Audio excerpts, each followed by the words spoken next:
Welcome back to the 127 Fit podcast. Today's guest is the founder and CEO of Jenkins Elite. Today's guest is Tim Jenkins. Tim, I want to welcome you to the 127 Fit podcast. Thanks for having me, man. I'm excited. For sure, dude. So we're going to jump, Tim, right into what I like to call the conversational warm-up. I've got 4 questions that I like to ask all of my guests. The first question that I have for you is, how do you start your day? Do you have a specific morning routine or morning ritual you like to stick to on most mornings? I do. It's kind of freakish. It's like down to the minute. All right. No, but I got to wake up at 4:28. So I'm changing that to 29 now. I go up a minute with every year I live. So I figure by the time I'm like 60, I can sleep till 5. Love it. You know? So we outfitted our basement. We've kind of got like a little home gym now. So I just wake up. First thing I do, grab my clothes that I laid out. My wife is currently pregnant, so I try to not wake her up right. at 4:29, especially because we have 2 other rugrats running around. But I just head right downstairs. I'm a sucker. I bought a Peloton, so I ride that in the morning. Cool. I do like mostly band work. Like a lot of rolling, stretching, stuff that I didn't do when I was playing, right? Because I was just focused on putting on body armor to get hit. For sure. Now it's more trying to, get my heart to not give out one day. So do a bunch of that, and then go upstairs, have a shake. It's just this vegan protein, athletic greens, and some collagen. Get in the shower and come to work. I try to be in the office by like 6:30. Okay, cool. Okay, so I want you to explain a little bit more the 4:28. Now you've moved it to 4:29. Like, why that specific? I to be honest with you, I don't know. I think it gives you an edge. Okay, for sure. So I've been on this thing lately where I think you have to be hyper focused. Right? I think our world's so distracting. Right? Like I did this. Someone suggested to me. I've and we'll talk about it more, but through my company, I've met a lot of really successful entrepreneurs that have built unbelievable companies, right? Like stuff that's generation changing. And a lot of them talk about focus, and then one of them was like, hey, actually set a timer and record every time you're working. And then, and as we've grown, right, people come into my office with questions or all this kind of stuff. Stop the timer and then set, and then, or if your phone goes off and you look at it or whatever it is, stop the timer, and then how long does it take you to reset, and then figure out how long you were in the office versus how much work you actually did. And I was shocked, right? I was in the office for like 14 hours and I did, 9 hours of work, right? So I had 5 hours of just wasted time. So now I've been on this kick, and then, for me, right, everything goes overboard. So I put my phone over here. I don't want to text. I do all this stuff. I turn my phone or my watch on, like notifications off. A lot of my buddies give me a hard time because I'll text them back to a text message they sent me in like November. I'll send it today. So I get a hard time for that. But no, it's kind of been part of what I'm trying to get towards, which is just be super intentional with every minute I have, right?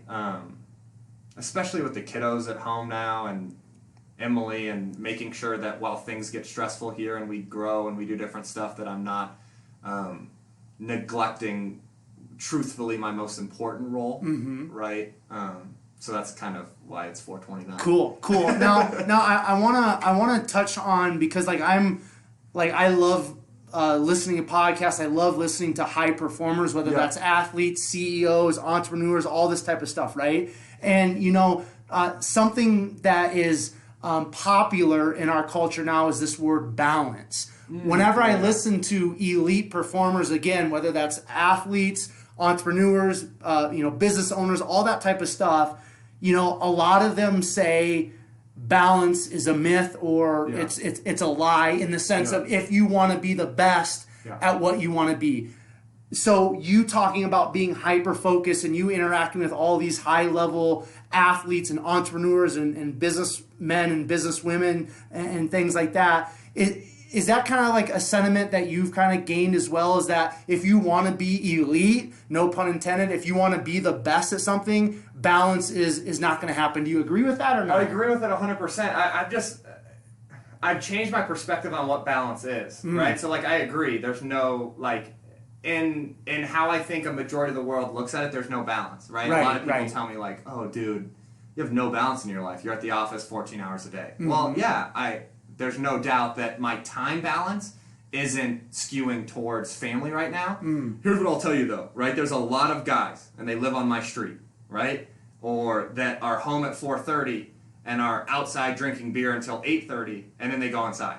So that's not being intentional either with your kiddos, right? So from a time perspective, yeah, their life seems great. They go 8:30 or 4:30, and then they go home and relax. But for me, it's, you know, I can work until 6:30, and then I can get home and I can be super intentional with my wife and our kids for 2 hours. And to me, that's, you know, and I even think Emily would say this, it's way better than if I were to come home at 5 and hang out and watch Netflix or be on my phone. So I think, I think from like the way that a lot of people look at balance, I don't think it exists, because a lot of people look at it from time, right? Work-life balance. How much time do I have away from work? And I think, you know, and then there's a lot of times where we, you know, I'm not naive.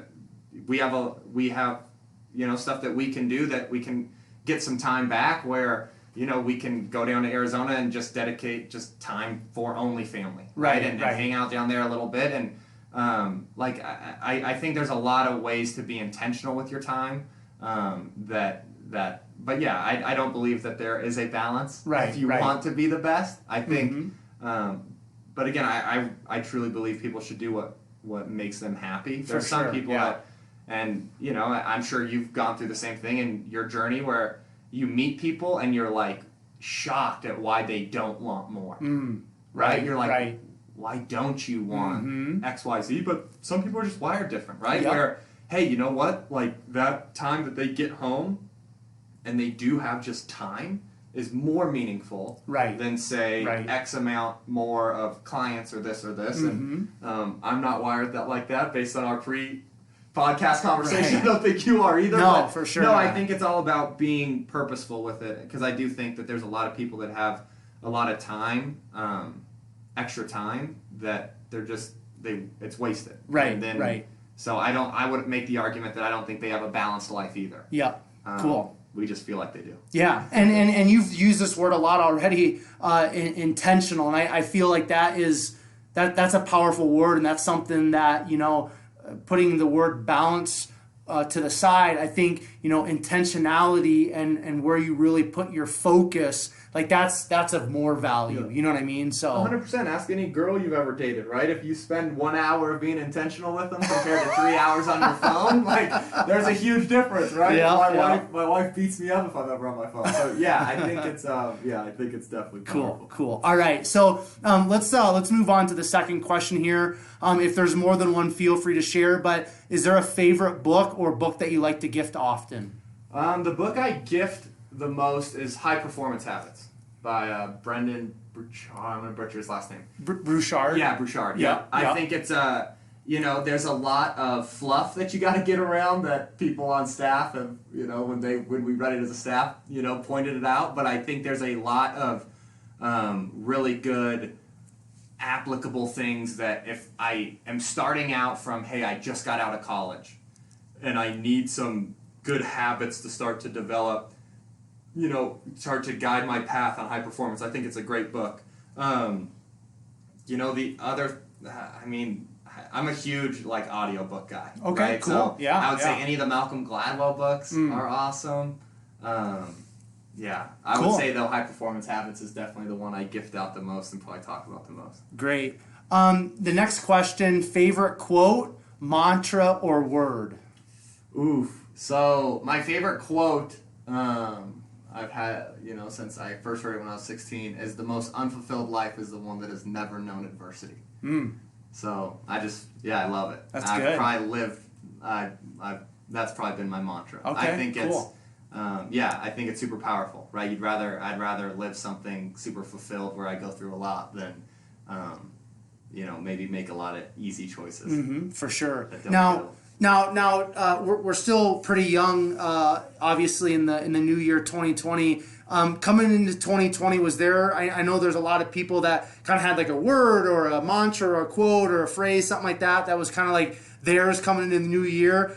Is there maybe like a word or quote, mantra, phrase, something outside of what you just shared with us that kind of has been resonating with you really recently as we're still in this new year, this new decade? Honestly, probably just what we talked about at the very beginning, which is focus. Okay. And making sure that I'm not wasting a minute. Right. Okay. Especially with where we're kind of at in the company and growing and all that stuff. I just want to be hyper focused. Yeah.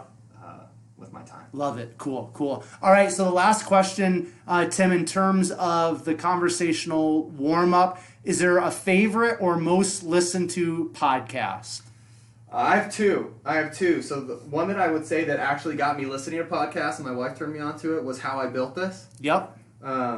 It's just a great one that talks, it's entrepreneurs talking about, hey. NPR, right? Yeah, everything they've gone through. And then, I'd be lying if I told you I don't, turn on Joe Rogan and listen to that all the time. Yep, for sure. I just think it's, he has some fascinating people on there, and they all talk about some, they all go in such different directions. Oh yeah, for sure. So for sure. yeah, if I'm like in a mood where I really want to get something out of a podcast, it's How I Built This. Cool.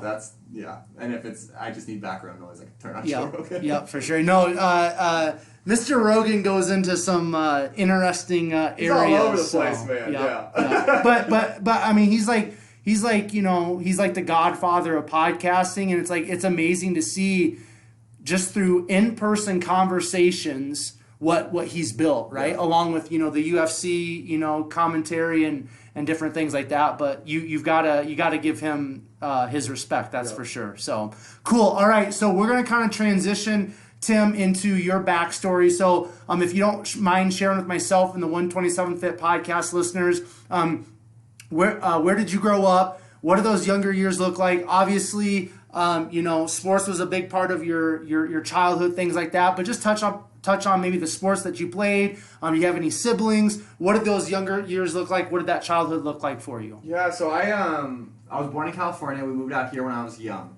Okay. Probably like 3 or 4. We moved to Highlands Ranch. Just a lot of sports. Played football, basketball, baseball. I think everyone plays soccer when they're little. Yep, I did, for sure. But no, the focus was football, baseball, basketball. I thought I was a really good baseball player. And that I was convinced I was going to go to the major leagues for baseball. So that's where I would probably say I spent most of my time. Right. Was in our backyard. My parents can tell you some funny stories about, like, me in the backyard pitching or me tackling myself in the front yard because you have to play realistic and it's Monday Night Football. Right. But no, I was just a kid who loved being outside. Like, being inside was like punishment. Right. I didn't want to be inside. But I have one older brother. He's 10 years older than me. Okay. Which everyone is always like, oh man, that must have been hard, and it was perfect, right? When I was 6, he was 16, so there was no competitiveness, but he was, to be honest, my brother was one of the most supportive and my number one fan my whole life, and still is. And if you were to meet us, we don't have a lot of what you would say common interests. He watched the History Channel. I like to watch ESPN. Yeah. But he's always been there to give me like really, really good advice that in my echo chamber that I had of, let's call it like 18-year-old alpha males, right? It was really nice to be able to go to someone who looks at stuff differently. So I do think it was very advantageous to have my brother as a brother. And then I had 2 super supportive parents. I always joke that, like, I literally think every single day my mom told me how handsome I was. Wow. So that's cool. I think it built this unreal self-confidence. So I tell my mom that all the time. I was like, Mom, I think you, like, programmed me to think I could do anything. Yeah. By just saying that. And then my dad, he's first team all accounting. Like, he doesn't know anything about sports. When I was in college and playing on the road, if the other team cheered a lot, he thought I did bad probably because I was throwing a bunch of picks. Right. But he was just super supportive. He was the team dad for everything. So it was easy because I could go home and, like, that didn't make the dinner table uncomfortable, right? Because he didn't, I don't want to say he didn't care about sports, but performance he didn't care about, right? He wanted you to be happy and all that stuff. Yeah, of course.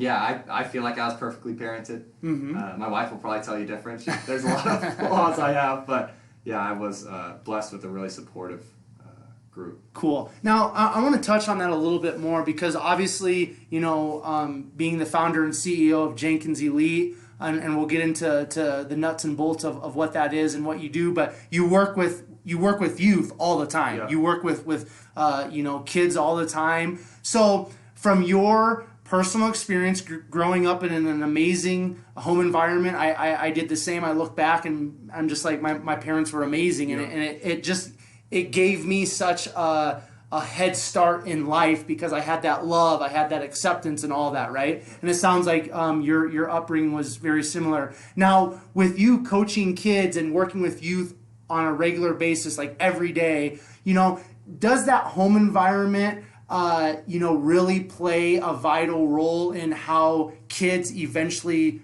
turn out athletically, academically, and just let's just keep it real, like just as adults in general? I think 100%. Right? For sure.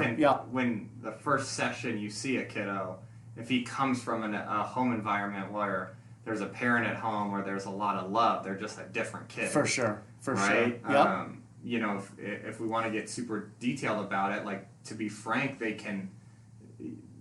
all of their needs are met. So when they show up to train, they can take and digest all the information. So they're at a huge advantage, right? And then there's kiddos that come from tougher areas and maybe don't have all those same advantages. And, like, you can tell, right, the days that when you ask them, like, did you eat lunch, that it's a no, right? And that's where, for those kids, it's a disadvantage because, when you're 13 or 12 and your stomach's hungry, like, it's hard to focus. Absolutely. It's not like, when you're an adult and you can say, okay, I know I didn't eat, but I need to get this done. I think that home environment can be a tremendous advantage, right? And it could also be a tremendous hurdle. But I think we've all met people in our lives that had that hurdle and overcame it and didn't let it keep them down. And then we all have buddies too that grew up in great environments that you look at them and you're like, dude, what are you doing? Absolutely. So I think that it's definitely it can be an advantage, and I think it can be a hurdle. But I do think that those people that are wired to be at the top will be.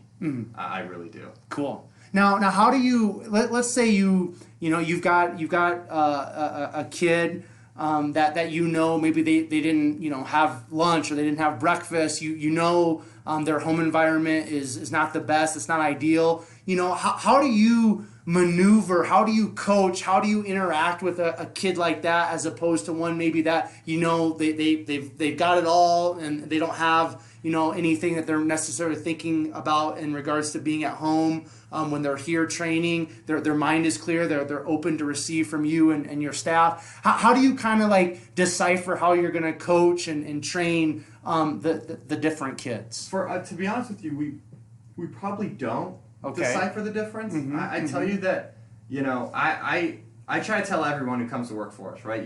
The biggest thing you've got to understand. I shouldn't say this. Everyone who comes to work for us that trains kiddos, right? We have people that just do operations and back end that, of course, they don't interact with the kids. But the people that are training these kids, what I think is important for everyone to remember, and I think this is applicable in any field that's a service business face-to-face, is, I shouldn't say any field, but a majority of them, that kiddo's best part of their week is that hour. For sure. So for you, it's a job, right? For you, it's, hey, this is how I get paid, this is how I put food on the table. For our guys, they're on salary. This is their job. Right. But for that kiddo, man, it's his best part of his week. So you have to bring energy to match that and respect it, right? You can't.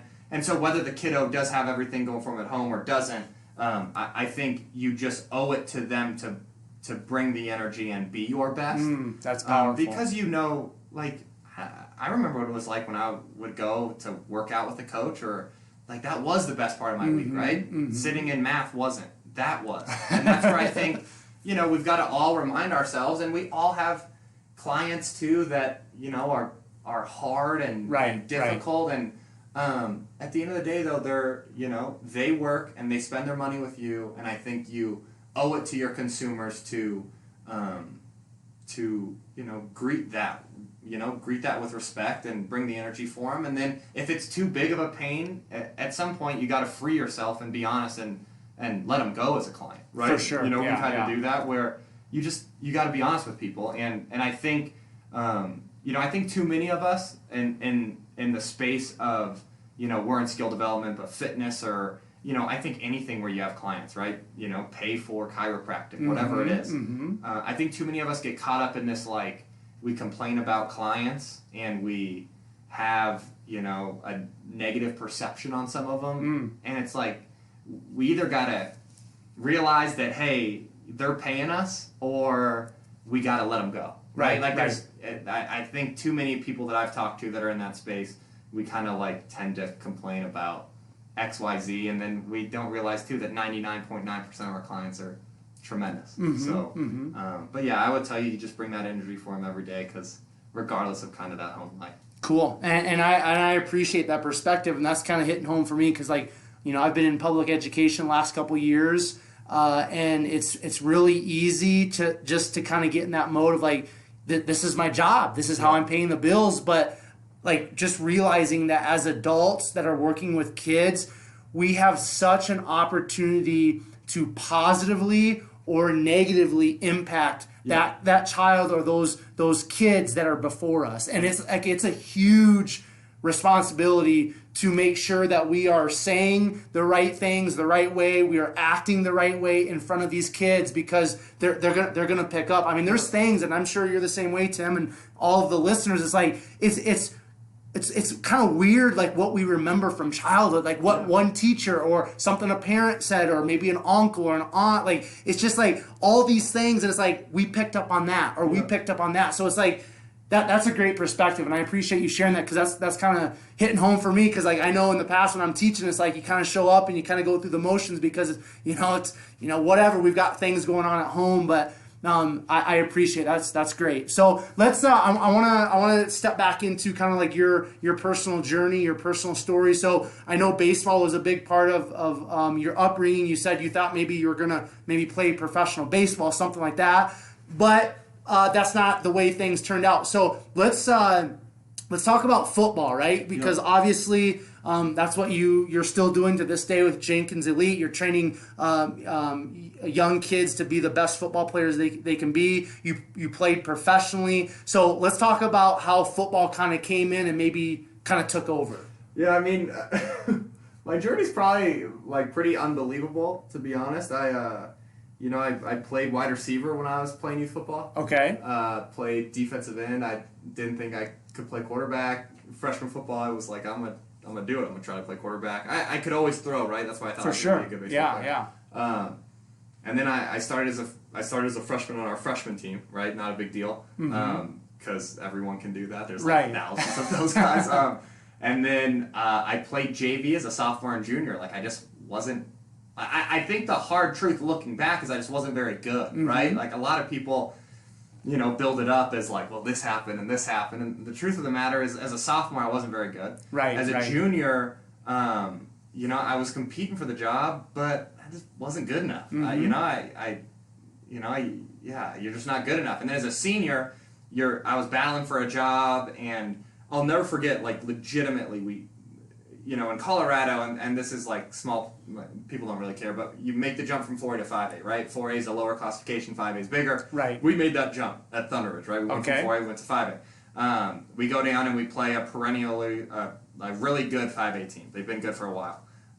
In Douglas County High School, and we beat them, and I remember sitting on the bus, and I played the whole game of quarterback, and I remember thinking to myself, dude, I just want to survive high school football. Yeah. And, like, I'm good. And then it just kind of snowballed.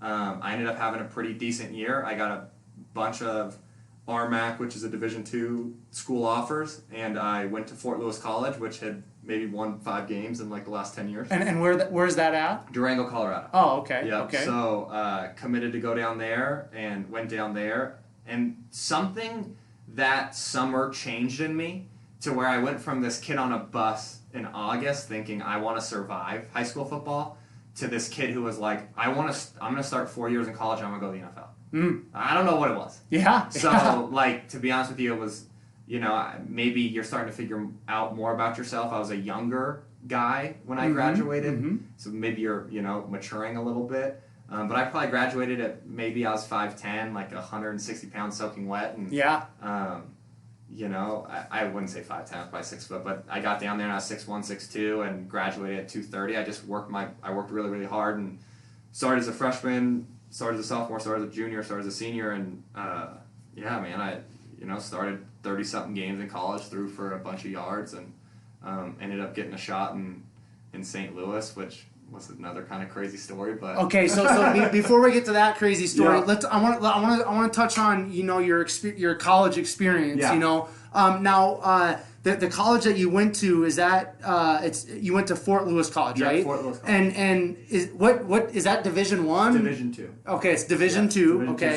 So there's in football there's Division I FBS, right? Which is like the big players. Yep. Then there's FCS, which is like UNC Greeley and Montana State. Then there's D2. Right. Yeah, so we're like 3 rungs down. Right. So okay, and then you started all 4 years, right? Yeah.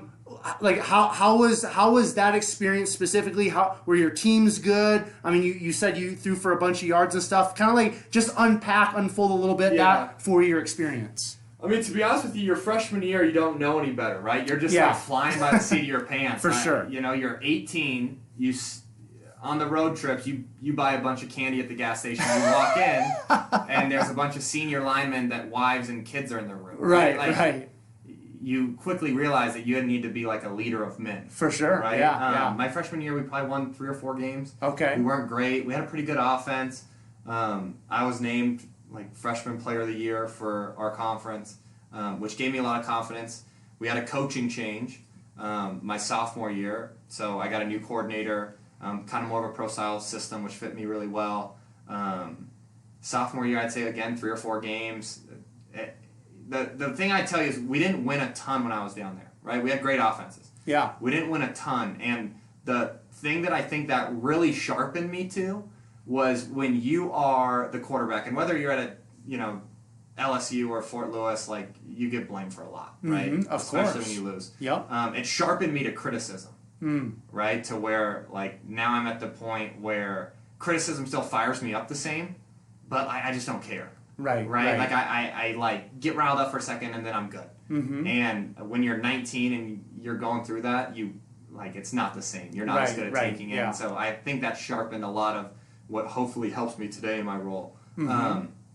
Junior year again, I'd say the same result, 3 or 4 wins. And then my senior year, we didn't win a single game. Okay, wow. So I didn't get picked up at the NFL level because I was a winner, right? We struggled, and I used to always joke that I had more offensive coordinators than I had girlfriends in college, right? I had 4 different coordinators and 1 girlfriend, so that was it was a tough place to be. It was a place that at the time didn't value football, from a resource perspective. But you don't know that when you're committing when you're 18. For sure. You want to go somewhere that fires a cannon when you throw a touchdown. Right. So I think it was a great learning experience. I grew a lot. I would tell you that, and 90% of it was so much fun. I met a bunch of guys that I'm still buddies with today. But no, there's 10% of like, man, this is really hard. And you feel, you want to fix it. But, I was notorious for like how I am now, right? I'd get up early and I go and I watch film, and at some point you got to be honest with yourself of like you gave everything you could, and, for sure, and this was the result, and that's not always the most fun thing to see is a lot of hard work and then you don't win. Right. So okay, so you kind of mentioned like going into college, like there was like this shift, and you're like, man, like I want to go play college football and I want to go to the NFL. Did that dream or that goal, however you want to word that, to make it to the NFL, did that ever waver? Was there ever some doubt because the teams weren't producing as well? To be honest with you, no. Okay, and it's going to sound weird, but my buddies could attest to it, man. For some reason, I just thought something different could happen to me. I was like, this can, I can be different. I also will tell you that I didn't just like sit in my room and then think that.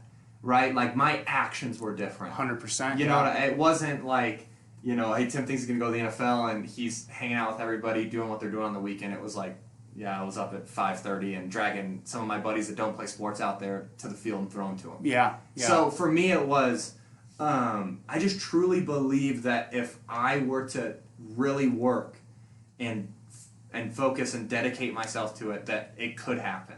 I'll tell you, in the post-college, the draft process, there were days where I was like, I'm not getting signed. Yeah. But I kind of would say to myself, yeah, but you can go up to the CFL and come back down to the NFL. I was just like, I'm not going to act like I was mentally sane. Like, there was a lot of things that probably were saying, like, dude, you probably can't make it. But I just, for some reason, thought, no. And I still, to this day, right, I think, there's something that tells me about what we're doing with our company, right? So I think I just had a lot of that. So, no, it didn't waver. And it's weird to say that because it should have when you're winning 2 games a year. Right, but it did. Right.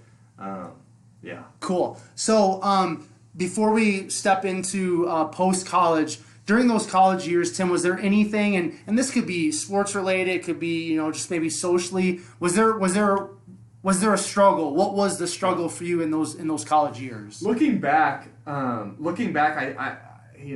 don't like using the word regret because I think everything shapes us to who we are. But 100%. Looking back, my biggest kind of thing that when you look back at yourself and you go, dude, what were you thinking? Yeah.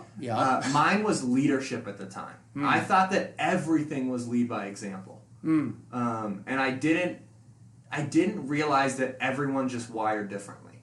And I should have taken an honest step back and been like, dude, you're at a Division II school. Like, no one here thinks they are going to go to the NFL. Right. Like, stop holding people to that standard and, invest in them and don't think that they're a loser because they don't want to work hard. Be honest about, hey, this is where they're at and invest in them and that will get more out of them. I think I probably came off I have great buddies from our team that tell me this, that, I came off like a prick. I was there to work, and if you weren't there to work, I wasn't going to talk to you. Yeah. And I've changed a lot on that because I've realized that everyone's wired differently, and I try to, especially at the company, go out of my way to, even if there's stuff that I particularly have no vested interest in, checking on how it's going or doing something like that, because I do. I think as I've gotten a little older, I value the relationship aspect more. I still value outcome a lot, of but course. I value that relationship along the way, which is probably my biggest thing I wish I would have had earlier. Cool. Awesome. I appreciate you sharing that perspective. Now let's talk about post college. Obviously, you played professionally, so I want you to share a little bit about, you kind of mentioned that's a whole other crazy story. So just because seriously, I've had some professional athletes on here, some people that had some opportunities, and not necessarily football, but other professional athletes, and when we're growing up, let's just keep it real. In the United States of America, if you're when you're growing up as a boy or a girl, a lot of us want to be a professional football player, professional basketball player, right there. I mean, sports is literally God in our country, and it's there's so many of us that want to do that, and the percentages are just crazy of how few people actually make it to whatever pro sport they're kind of going after. So it's so awesome to be able to have somebody that quote unquote made it professionally on my podcast and be able to share their journey, because there's so many people that on some level, whether it's high school football, college football, they can relate to your story. But then at some point it's okay,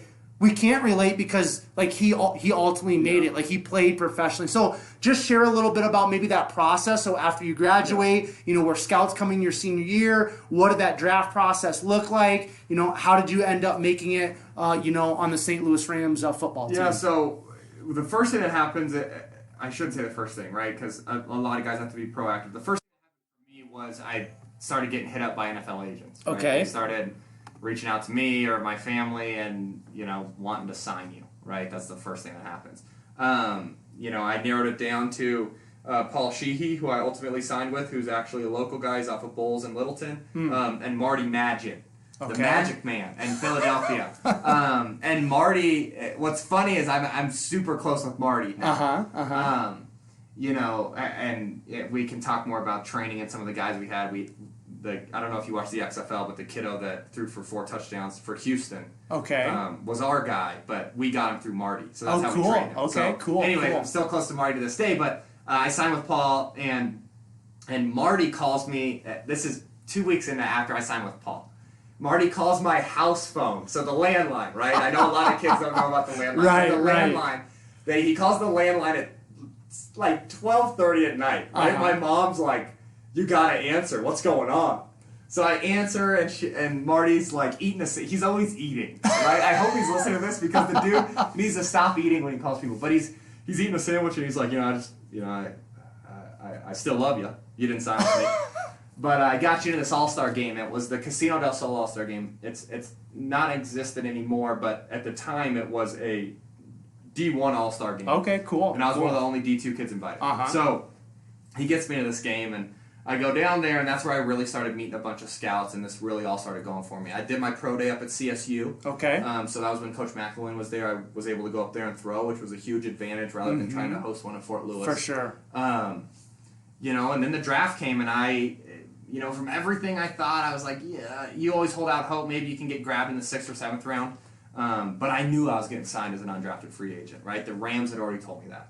Cool. So I'm sitting there watching through it, and then so it comes and goes. And then the night after the draft, I don't get a call either, which is when you should be getting a call if you're signed after the draft.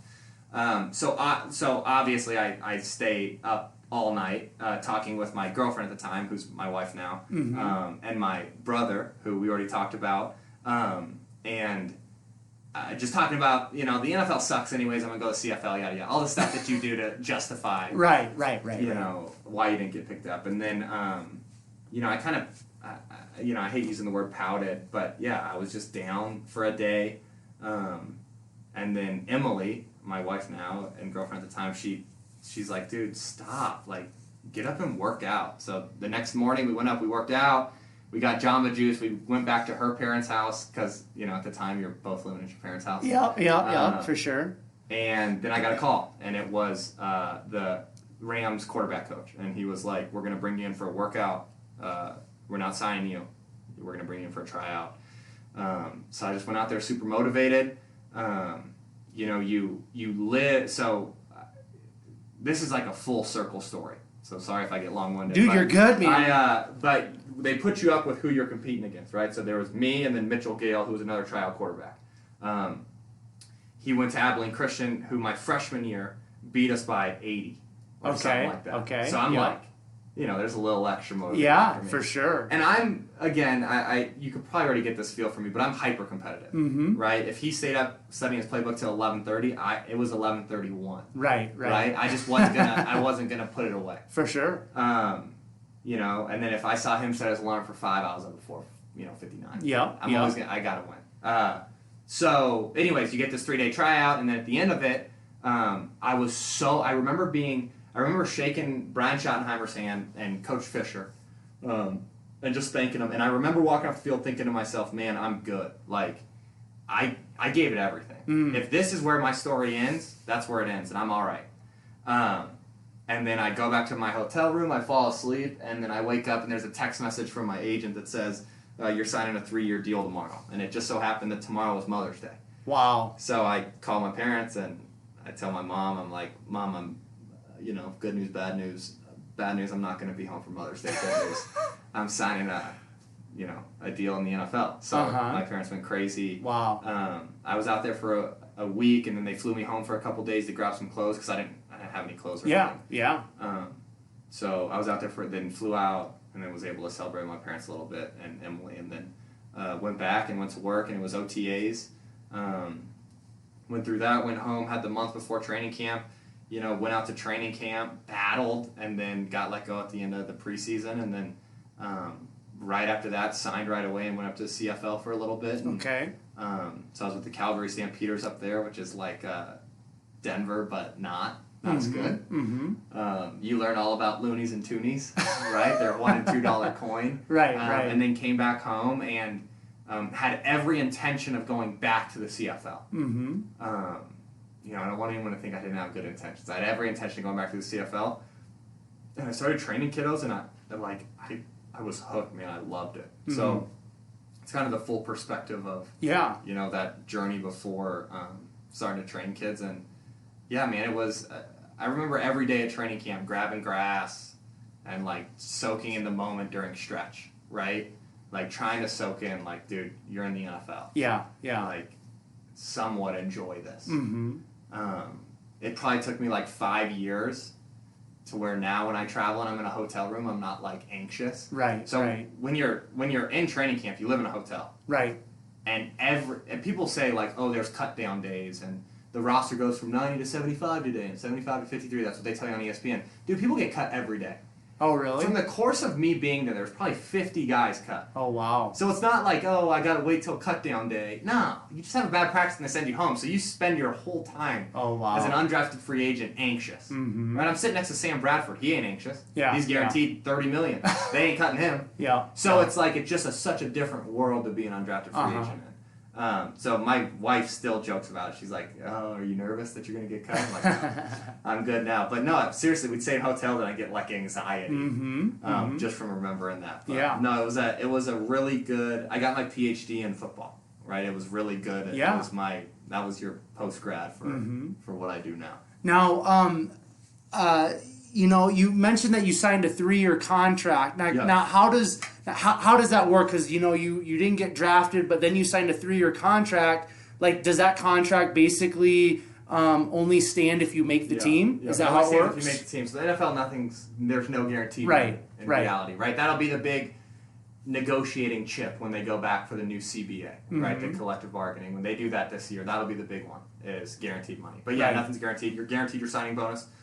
Which I didn't have one, so it didn't matter. They pay you during OTAs and they pay you during training camp. I'm not going to act like I was poor. I had some money, but it was nothing's guaranteed. And then when you don't make it, you see that big number go away and you're like, darn. Right. Now you mentioned, when you were kind of like, with the guy that you played against in college, and you kind of like, walked away from that time and you're like, hey, you know what, like, I'm good. I gave it everything I got. Then you get the call, sign the 3-year contract. You get invited to, OTAs and go through camp and stuff like that. Talk about that experience when you got let go. And then when you were walking away in that moment, were you still at that point where I'm like, you know what, I'm good, I gave it everything I got? Yeah, or had some things changed? I was in the same point. I actually remember tweeting out like something along the lines of, it's all good when you know your creator has a plan for you, right? Through this whole journey, right, and especially my wife, like my faith had grown a ton. Okay. So I think it's, I don't want to sound cheesy, but it's just the truth, man. Like when you realize that you're not defined by being a quarterback, you're not defined by whatever it is. Right. And it was easy, and then I got home, and then I was fortunate enough to then go up to the CFL and see that part of the game, and I don't want to say, I don't by any means want it to sound like I wouldn't still love to be competing at that level. Right. Because I would. I think anyone would. Of course. Right? If you were to get Peyton Manning in here, Peyton would tell you, I wish I could still throw. Of course. But he can't, right? Yep. His nerves are shot. But yeah, I'd love to still be competing at that, but when you really, really give it everything and it doesn't work out, like now, and it's not easy to hear, right? There are guys that are in, year 1 post-NFL wasn't fun. Right? Year 2 post-NFL wasn't fun. I'm now 7 years removed from it, and I can look back and say it was the best thing that never happened. Right. But that's tough. That's a tough sell to me in 2015. But now looking at it, it is. So I think, as long as you don't really walk away thinking, man, I could have done something different, I don't think you have those same regrets. I think it's the guys that you talk to that are like, I went out a bunch, I did this a bunch.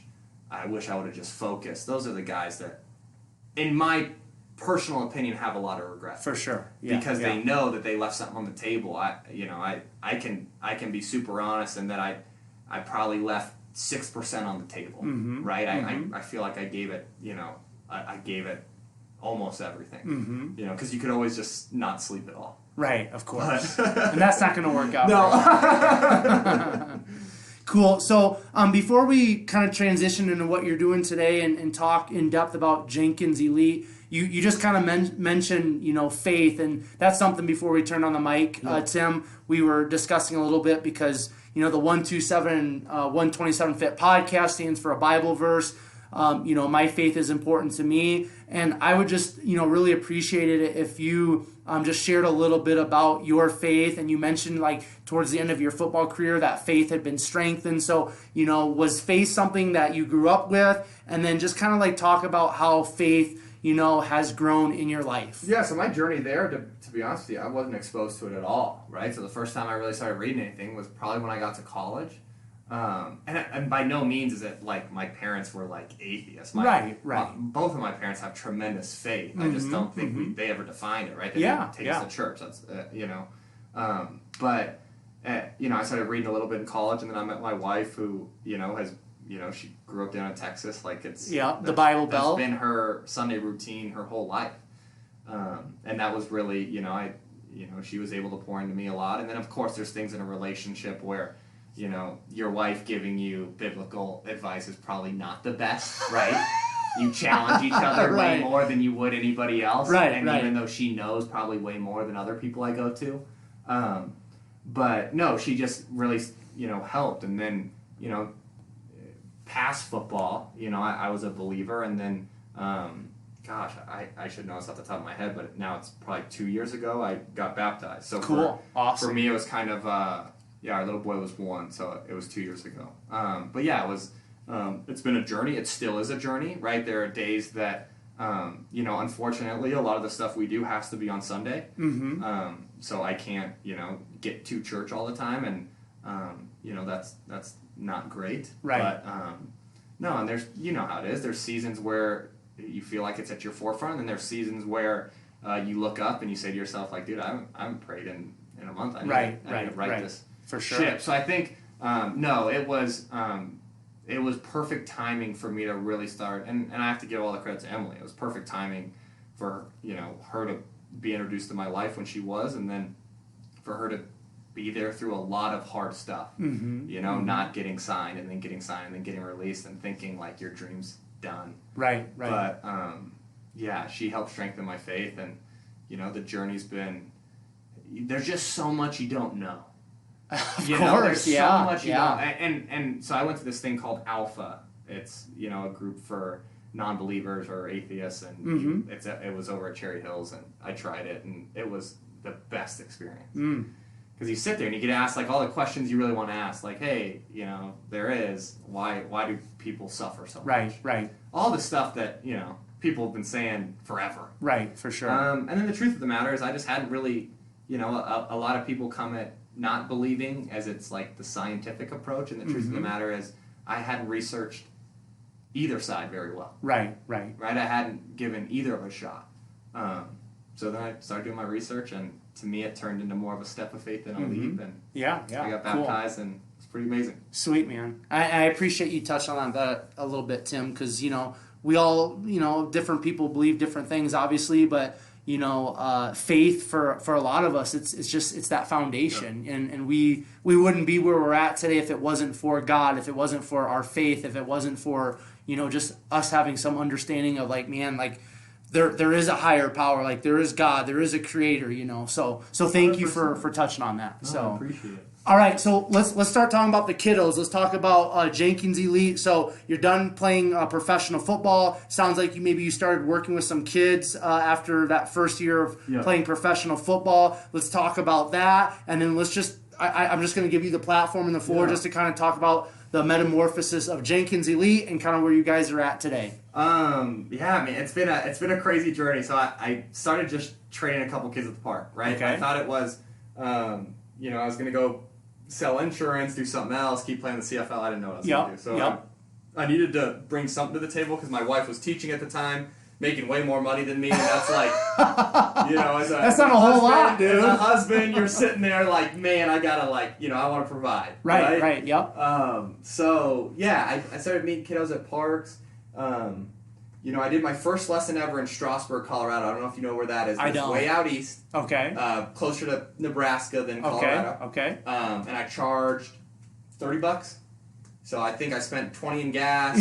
I stopped to get something to eat. I lost like $2. There you go. But man, I'm not gonna lie, Quinn, I loved it. It was so much fun. And this first kid I had went to this tiny school called Bennett. He didn't play in 8th grade, and we worked, and then all of a sudden he started for his freshman team. And like the amount of fulfillment I got from him starting as a freshman was equal of when I went out against the Broncos, right? So I was lucky when I was in St. Louis. We played the Broncos in the preseason. I ran out there, and my whole family was there. Right. I sat in the nosebleeds when I was on the field. Yeah. Peyton Manning was playing for the Broncos. But the level of fulfillment was like dang near identical. So yeah, I got hooked, and then I didn't know what I was doing. I started trying to email people, text people. My emails, I had horrible grammar. I didn't have anyone check them. I had a 2nd grade teacher at home who could, with her master's, who could have checked everything. I didn't need it. So I made my first logo on word art. That's awesome, dude. It was horrendous. So yeah, I didn't know what I was doing, but I equate it to like, man, if you go crazy enough throwing, if everyone talks about like, what's behind this door. If you just break down all of them, you'll figure it out, right? And that's kind of where I was at, where it was like I was in a room and I'm going to kick them all down and something's going to happen. And then it was actually my brother. So I have something I'm really passionate about now. If I ever like advise on a company, is you gotta quickly get from where you charge for one session to building out a suite that people get for a month, but it's a monthly fee, right? It's the only way that I think you can scale. Right. And so I made that business decision. We probably had 20 clients, and I remember tormenting over it. I remember thinking to myself, man, you've built kind of something that's kind of cool. You can pay rent. A side story in my personal life. So I wanted to ask Emily to marry me, and I'll never forget. I spent literally every dollar I had in my checking account on the ring, right? Every dollar I had. Right. Like it wasn't that much, but I spent every dollar I had. Yeah. It's one of those things that me and her were like, as we as you get to different levels in life, it's something I never want to change, right? I want her to always have that. Right? Like, it means so much. It was everything.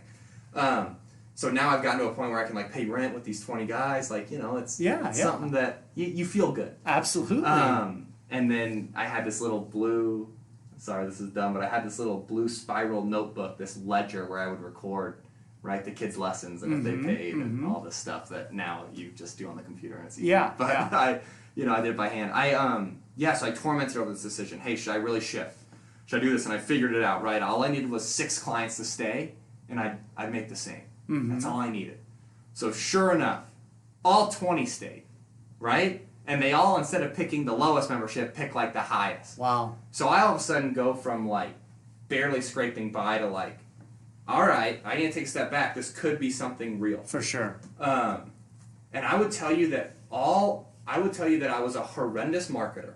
I was horrendous on social. I was bad at emailing. I couldn't do any actual business thing, but all I did was care a lot and show up for my guys, and word of mouth took us from, let's say, 20 to 35.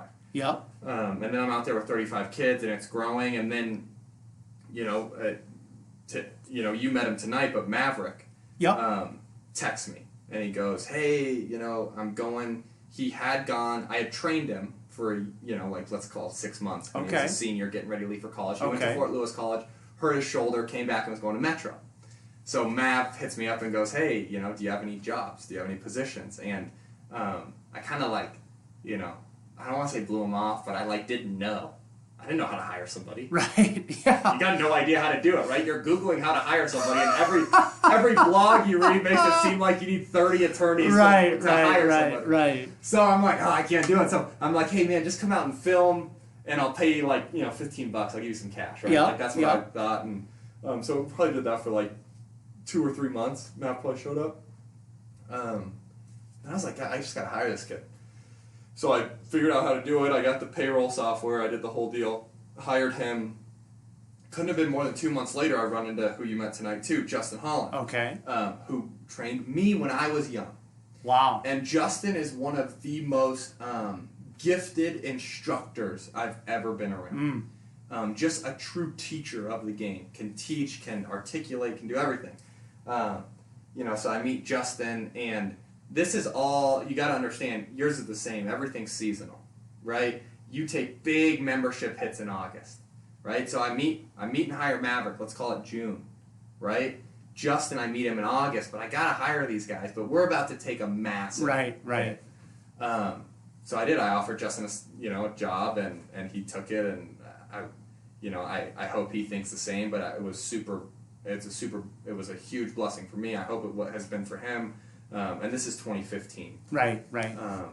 So it goes all of a sudden from like a one-man show with 35 kids to a three-man show with, let's call it 38 kids, which when you're in it doesn't feel good because you're like, man, this is like, I'm not making as much, right? Right, of course. So now you gotta also know the timing. Like my wife and I probably just bought a house. Like we got a kiddo on the way. All this stuff is like you feel mounting. And we probably went from like 0 employees to like 6 in like a year. It felt like. And I didn't.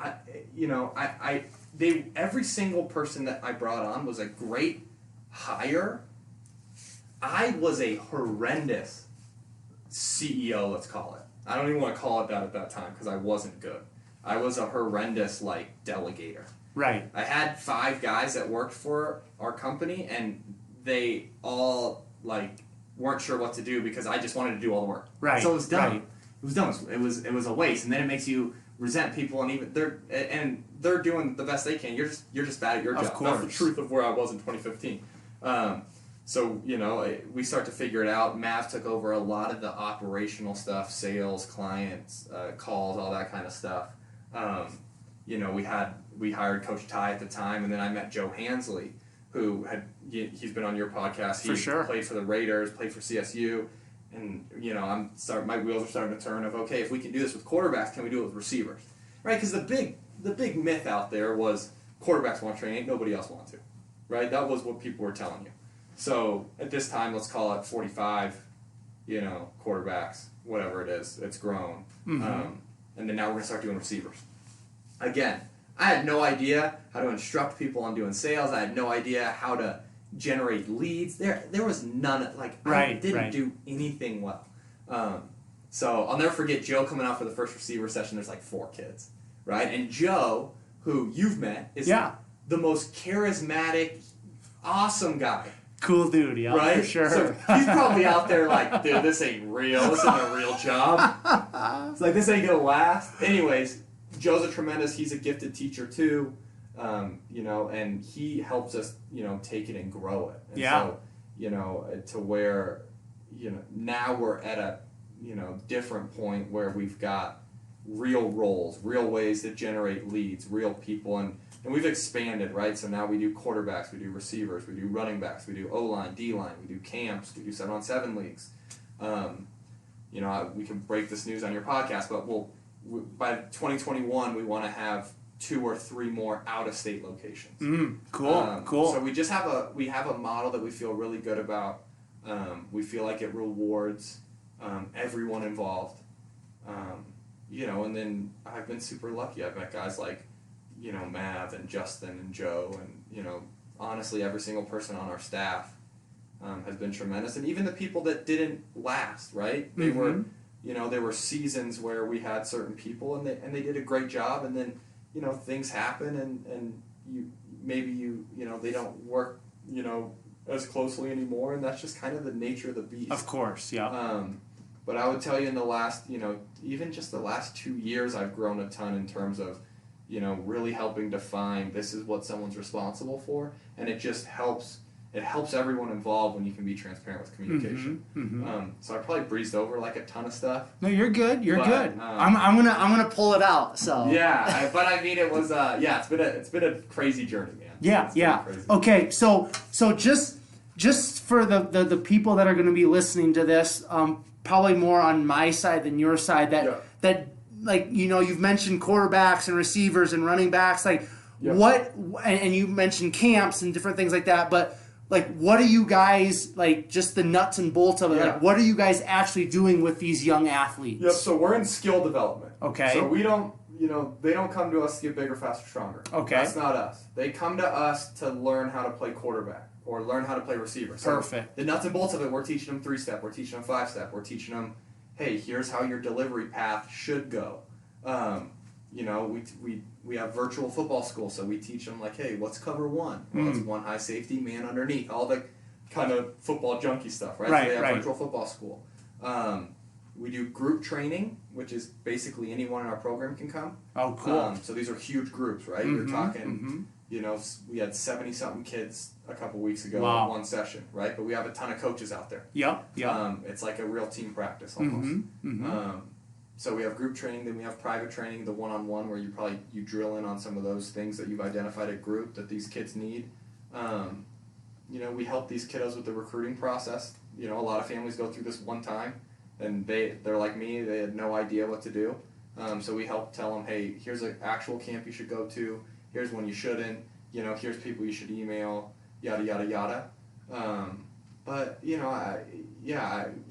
To really define it for someone who, doesn't know who Jenkins Elite is, isn't familiar with football, it's just, we're developing that skill. Okay, right? Cool. So if you, just the actual skill of playing the position, not necessarily the physical attributes. Right, cool. Now, in terms of, stepping outside of the skills, I know, like the Denver Broncos strength and conditioning coach. Yep. He's got a huge facility here. I had one of his trainers on my podcast. Are you guys kind of connected then with some of these groups that actually will get the kids bigger, faster, and stronger? What does that kind of look like for you guys? To be honest, we'd like to be.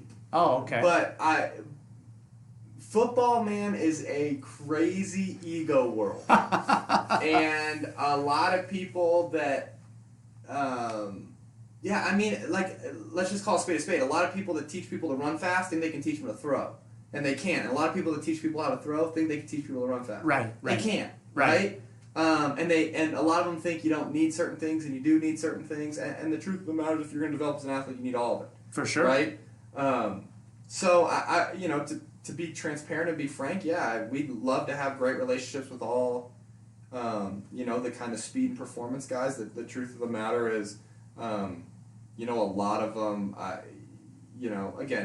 everything's through the grapevine, right? But, right. I would tell you that we have some really great facilities that we love sending our guys to, and then we have some others that, we don't mention, and that's just being honest on the business side of it. For sure.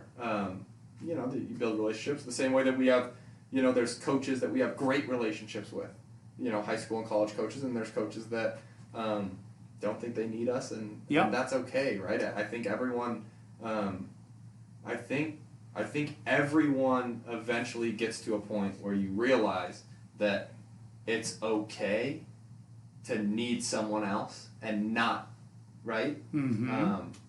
Be able to do it all. Right. And that's where I would tell you, I've just gotten to that recently, right? I used to be just the same, where it was like, no, those guys don't know what they're talking about. And the truth of the matter is, even if they don't, who cares, right? Like, you need to get better at what you're doing. For sure. And that's kind of, what we try to talk about as a staff, too, because a lot of young coaches we hire get caught up in the same things that other people do, and I think it's important for someone to always stay true to and focus on what they're doing, because it's so easy, man, to get on Twitter and look at what someone else is doing and think, man, they're doing so good. Why am I not doing that? They stink. Yeah. The truth of the matter is, no one does, and no one's horrible, and no one has bad intentions, or I'm sure people, but I don't like to believe that. Yeah. And it's a long story, long answer, but we would love to have those relationships, and we do have some great ones. And then there's also programs that their high school does a tremendous job. Of course, yeah. Right? You're talking about my high school, Thunder Ridge. Man, their weights coach was just like NCSA or National NSCA, National Strength and Conditioning Association. He was like Coach of the Year or something. Yeah. So they have great programs. Of course. Right? There's some high schools that have great programs, and then there's others that, the best thing that kiddo can do is find a place like us and a place that works you out. Because if you're not getting that at school, you gotta make sure you're getting it. For sure. You know, you're in the industry, right? You see some people that have massive dysfunction in their movement patterns. Right. You know, I could do all the skill training I want. If we don't fix that at some point, you know, the kid will cap out. For sure, and get injured and it's all over. So cool. Now, you kind of mentioned kind of like when you started kind of this whole thing, and you were a poor leader, right? Yep. And you know, when you were talking about that, I was like, you know what, you were just fresh off of like pursuing your dream to be a professional football player, and you even said that you have some friends from college that were like, hey man, like, like you were a prick, like you're kind of a jerk because you were so focused on just you working hard, which you have to do that. And it kind of sounds like probably that's kind of how you were, like, when you first started Jenkins Elite and kind of hired the first couple guys, like, you're used to doing it all yourself. Yeah. So what I want to try to pull from you is, how have you learned to be a better leader over the years? I think the thing that's really hard, and I'd be lying if I told you I still don't struggle with it, is you have to be comfortable no longer being a star player and being a good coach. And I don't mean that from like the transition from NFL to coaching. I mean that from the transition of like being the guy that everyone wants to come and train with, to like helping coach other coaches so people want to train at your company. Wow, okay. Right? Because the truth of the matter is, like, if you want to talk about, and I don't want to jump ahead because I know you at the end you talk about what's your legacy. For me, my goal has always been to build the highest building. I have a tremendous hate, and I don't use that word lightly, for people who tear other people down. Right. Just build a bigger building, right? That's what I really want to do. And the truth of the matter is, for us to do that, I can't do every lesson. Amen. Right? Yep. And for me to really build something that's meaningful and lasting and helps the Mac and all of my kiddos, it has to be able to run when I'm gone. For sure. Right? It's not I joke about that. It's not a real business until you can miss a day. Right? And that's what I had to get comfortable with. I would tell you that took a lot. And then, I quickly realized that nobody works for you. You work for everyone, right? Like, it's not Maverick's job to, like, know what I'm thinking and get it done. It's my job to help communicate that to him and then get there. And I would tell you, Mav's been critical in this growth, too, because Maverick, you didn't get to meet him that long. Man. If you say, like, Tim's charismatic and emotional and up and down, Maverick is the polar opposite. If you hang out with him and you give him a smile 3 times, it was a win. Seriously, it was a win. It was a massive win. Yeah. We went and ate dinner with Marty Magid out in Philadelphia, that NFL agent I was telling you about. And I'm telling you, Maverick's face, and this guy's funny. Right. There's a lot of stuff I can't tell you on air, but he's a funny guy. Yeah. And maybe his facial expression changed once. He's just steady. Yeah, He's been so good at saying, like, hey, man, like, just tell me what you need. Yada, yada, yada. Because, I wouldn't say I love confrontation or I love this or that. So as you, become, I think that leadership curve, once you get more comfortable with radical candor and telling people the truth, especially if performance isn't where you want it and you have articulated what you want. Those are hard conversations that Maverick has really helped me see and grow with. So I would tell you, being comfortable not being the star, and then also realizing that it's your job to help everyone else, not the other way around. And a lot of people take it so personal, man. They get so upset if someone that works with them or for them doesn't, like, treat it the same. Like, I have no expectation of anyone else being in here at 6 in the morning, right? Or leaving at 8. Yeah. Right? That's not realistic. All I want is them to, know that I care a ton about them, and hopefully in return, like, there's that same, care. And they know that we have the best interest in heart for them and their growth. And, even like, I'd tell you, like, a real situation like Joe, his company's growth has been so tremendous that, he was so talented for us, and he had to take a step back, and that sucks. Right. For us, right? Because he's such a good instructor. Mm-hmm. But at the end of the day, man, I'm so happy for him and his company's growth. Absolutely. Because that's what's going to long-term make him happy. Mm-hmm. And Joe gave me 3 unbelievable years of grinding it out full-time. Right. So where now he can help us on Sundays and do his thing, and he's still a huge asset to us. For sure. But you got to be rooting for everyone's success, and I think that's something that I don't necessarily think everyone has right away, and that was probably part of that growth process as a leader. Cool. All right, so we've been going about 70 minutes, and I want to be respectful of your time. Get home with the family.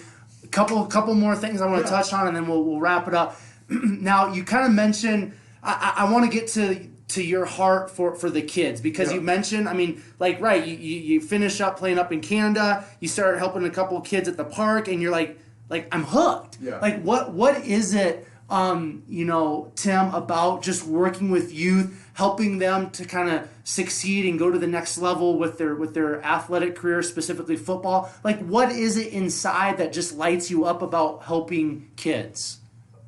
It's being the resource for them that you never had. I think that's what drives me the most, is it's like being that guy that they can ask real stuff to, and you can pour the right teachings into them so they can achieve their ceiling. I think a lot of athletes end and we look back and say, man, I was operating at 80%. I was willing to work. I was willing to do anything. I just didn't know what I was doing. Right? And then you get around someone who knows footwork and knows biomechanics and knows all this stuff, and all of a sudden you think to yourself, man, I could have, getting these kids to their ceiling, and then seeing them actually fulfilled and doing, I don't want to use the biggest stage as the example because it's not realistic for everyone, but man, we had PJ Walker, who was at Temple and he played for 4 years and then came out here and trained before the draft, and then he goes, I went and watched him play in a preseason game for the Colts. It was, you could talk about top moments in your life, watching the kid throw a touchdown. Right. It was out of this world. And then now he's in the XFL and was like trending on Twitter. Like, I never yelled at my TV. My wife and I are both in there yelling. My little boy's like, what's going on, right? He has got no idea because PJ's, he's playing on Fox. Yeah, and it was like, those are the things that, just seeing a guy that you worked with achieve his real potential, and knowing that you played a small piece in it, because this is all their journeys, right? We're a small piece in their journey. But man, it's really fulfilling. I would tell you though, if you were to pick a moment, it was my first ever signing day with Ryan Hummel. Signed a scholarship to Black Hill State, and I had been working with him for like a year. That was the most fulfilling moment, right, of this. It was like seeing a kid who wanted to play college football and then sign a scholarship to go do it. The financial aspect of it for the family is so big, but just seeing him achieve is, that would probably be where I would tell you that, like, I knew that this was the long-term play. Right. Could I have predicted what it morphed into today? No. Dude. Right. I really thought that this was something that, like, you could be the best coach at and you could make a decent living. I had no idea that we would grow in Colorado the way we did. I mean, now we have, 194 guys. Wow. Right? Like, of all the athletes in Parker and Arvada and everywhere we're at. I could have never predicted that, but I knew that there's massive fulfillment in it. Cool. All right, so I'm going to give you. I want to, and I know this is hard for some of us, but I just want to. You just mentioned 194 athletes, and I type your name into Google. There's different things. There's articles and interviews you've done and stuff over the years, but I just kind of want you to brag a little bit, or just share a little bit so the listeners can understand, Jenkins Elite. This isn't just some little mom and pop thing. Like, this is elite. This is legit, right? Like, I was reading some articles. I mean, you got kids coming from across the state and even around the nation, you've had people at the University of Iowa, Alabama. Like, these are legit Division I schools winning national championships. You have students, you have athletes on these teams. So just talk a little bit about, like, maybe some of your athletes, if you want to spotlight one or two. You already mentioned PJ, but just talk about a little bit, like, where you're putting some of your athletes in terms of college and then professional football. Yeah, so right now we have, right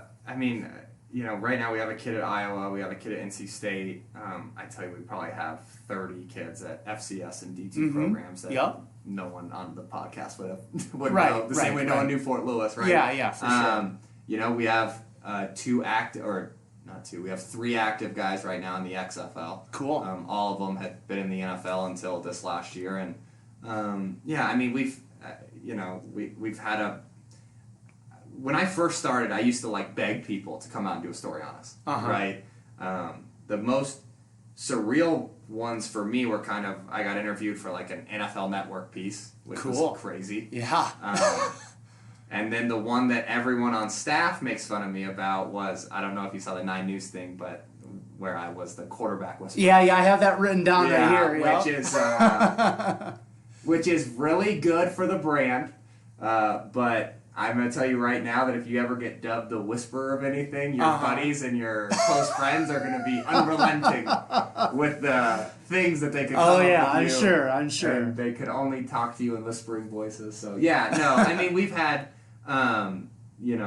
we've had a lot of things happen that have been, that have been great. But I would tell you that I really think if I was going to try to sell someone on our differentiator, it's just we're professional. Right, we're not it's not a mom and pop shop. It's somewhere that, if you have a question about training times, there's someone that you contact for that. If you have a question about your kid's development, there's feedback for that. There's, we treat everyone that comes into our door with professionalism and respect, and it's it's not the norm in our specific industry of skill training. That's not normally how it goes. It's normally someone's to be honest, it's normally someone's side hustle. Yeah. And there are a lot of guys in Colorado that is their side hustle, and they do great stuff. And the best thing they do for us is educate consumers on they need good training, and then they come to us. For sure. There you go. No, that's what I would sell is, you're going to get treated with respect. You're going to have contact points for everything. And as a parent who wants their kid to get better, that's what I want is feedback and for sure. A real place that I can contact and all that stuff. Cool. All right, so before I ask you the last question, you just mentioned, being a dad and things like that, and it's something that's really important to me to give my guests that that have their own kids, they're married, things like that. You've already mentioned Emily a lot, but it's important for me to give my guests, an opportunity to talk about their family, because usually, if faith isn't like the number one priority. For most people, their family is, right? A lot of people, their thing is family is everything. So it's important to me because family is important to me. It's important for me to give you right now, Tim, just the opportunity to talk about, you've got 2 kids, you've got one on the way, which that's super exciting. But how has, just being a dad, fatherhood, how has that really maybe changed your perspective in terms of life? And how has that really just changed your life overall? Yeah, it changed our overall life a lot because we don't go to dinner as much. No, that's a joke. We actually go to a lot of dates, but I'm going to give you the real answer, which is when Mac was born, I was so busy with everything that I don't think that it was the game changer that it should have been for like the first 6 months. Yeah, I think I was just so focused at work and everything else, and I don't want to act like I was there for everything. I took time off. I don't want to act like that. I don't think it changed the way it should have. And then come all of a sudden it was like I came home and he was like crawling, and I was like, I don't want to get emotional, but I was like, dude, you're gonna miss this, right? Like he ain't ever going back. Yeah. So then I started to try to be more intentional with like getting home for certain things, making sure I was there for whatever it was, bath or bed or whatever. And then Sloan came, right? Our little and that's girl. Your daughter, That's right? my daughter, yeah. And that'll as a I don't want to use this term wrong, but as a guy's guy, right? A little girl changes your world. My son falls over, I do not care. right? Like I hate being this way, and I know it's not the way of the world right now, and that you're supposed to like. You're okay, dude. But, I'm a man's man. It's all good. It's all good. You know, I gotta be honest, right? My son falls over and cries, and he needs to toughen up. But my daughter, woof, she hits the ground. It's like a dad scoops her up right away. It's just a different deal, and that has changed my. That's changed my heart so much. But I mean, if you really, and then, you know, obviously we have our third on the way, a little boy, or we took a sneak peek that said little boy, so we haven't gotten verification. Right. So hopefully, you never know.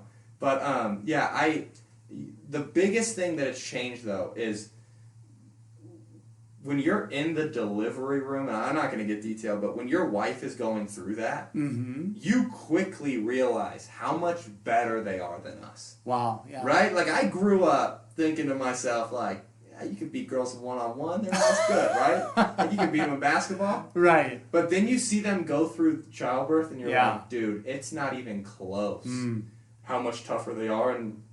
But no, my wife is a rock star. I wouldn't, you know, I would say that we went into marriage, and I think this is really important. I know this is a marriage podcast, but we went in with roles that we thought both of us needed to fill, and they were aligned, and I think it's led to a ton of happiness for us. Because there's not that, you know, bickering over, like, stuff. There's stuff that we just went into it knowing, like, here's something I'm really passionate about, here's stuff.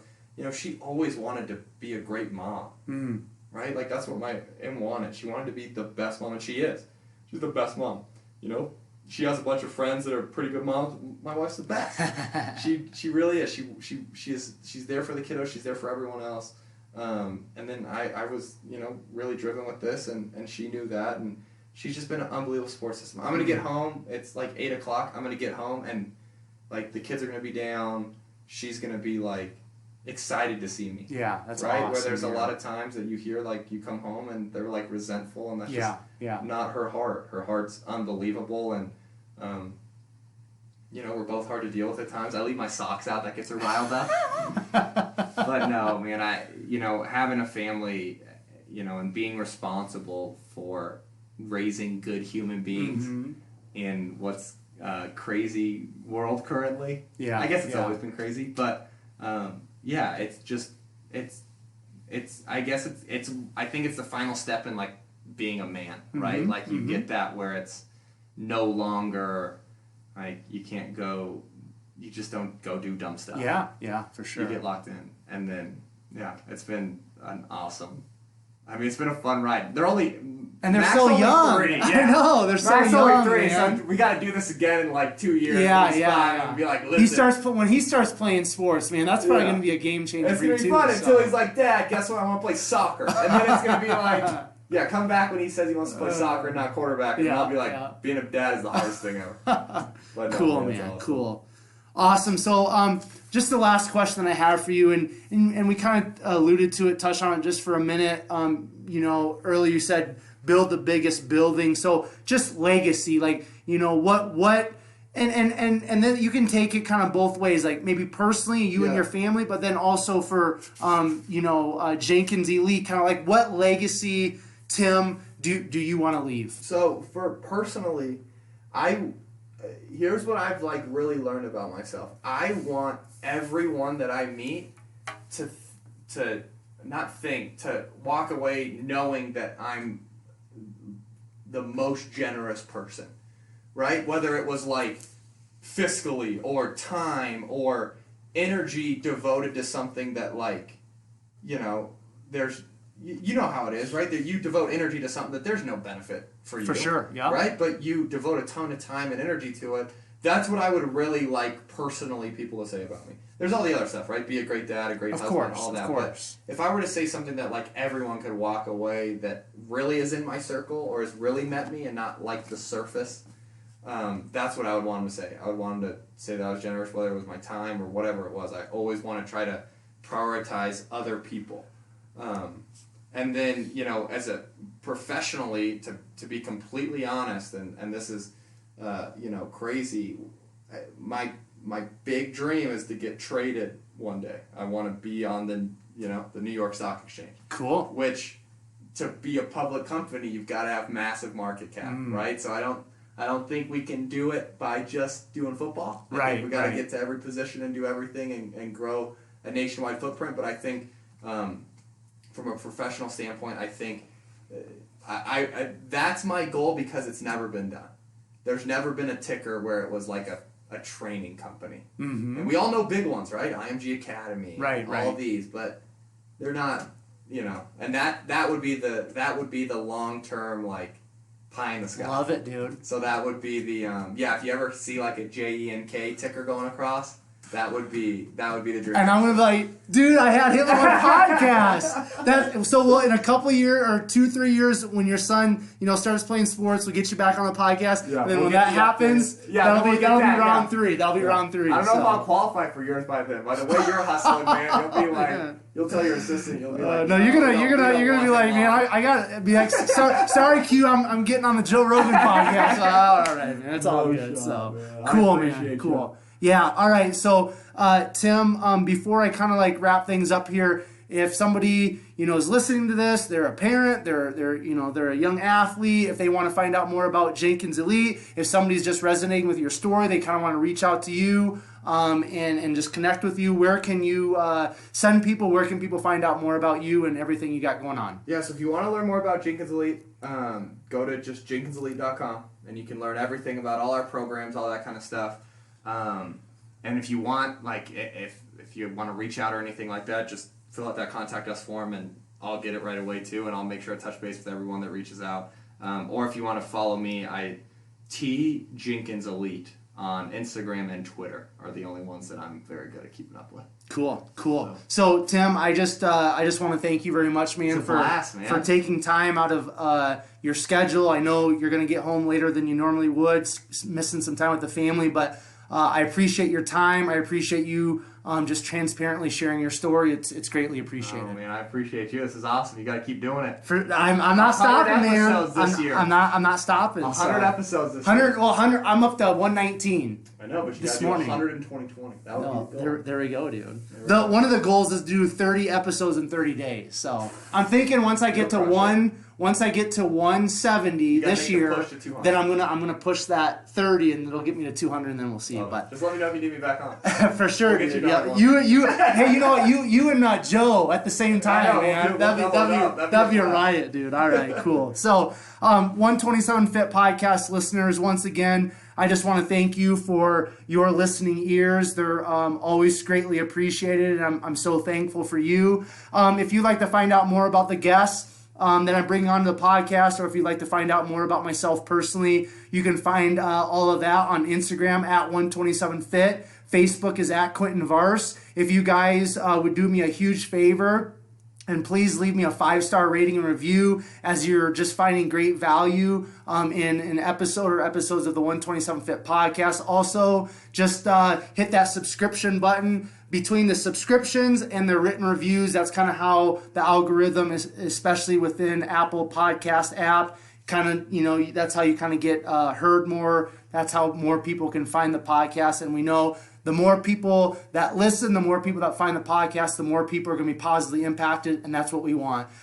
Excuse me. If you think you would be a great guest, or if you have a friend or an acquaintance you think would be a great guest or guest for the 127 Fit podcast, please send me an email or give this email out. The email is 127fit@gmail.com. And if you guys are looking for some personal training, if you're looking for somebody to train your athlete in terms of, like we talked about earlier, getting bigger, faster, stronger, please just send me an email. I'd love to set up a free 30-minute phone consultation where we'll just talk about fitness. If you're trying to gain muscle, lose weight, again, if you are wanting your child or children to get trained, I've got a lot of experience, and I'd love to help you guys out in terms of health and fitness and athletics. So again, if you're interested in that, setting up that free 30-minute phone consultation, just send me an email, 127fit@gmail.com, and we'll go from there. And as you guys are finding great value in a specific episode or episodes of the 127 Fit podcast, One other favor I'd ask is that you take that specific episode or episodes that you're finding that value in and share it on your Facebook and Instagram stories using the hashtag #BeSomeoneToFollow. And per the usual, I will leave you with Proverbs 24:10, which states, if you faint in the day of adversity, your strength is small. This time until next time, I will catch you guys later.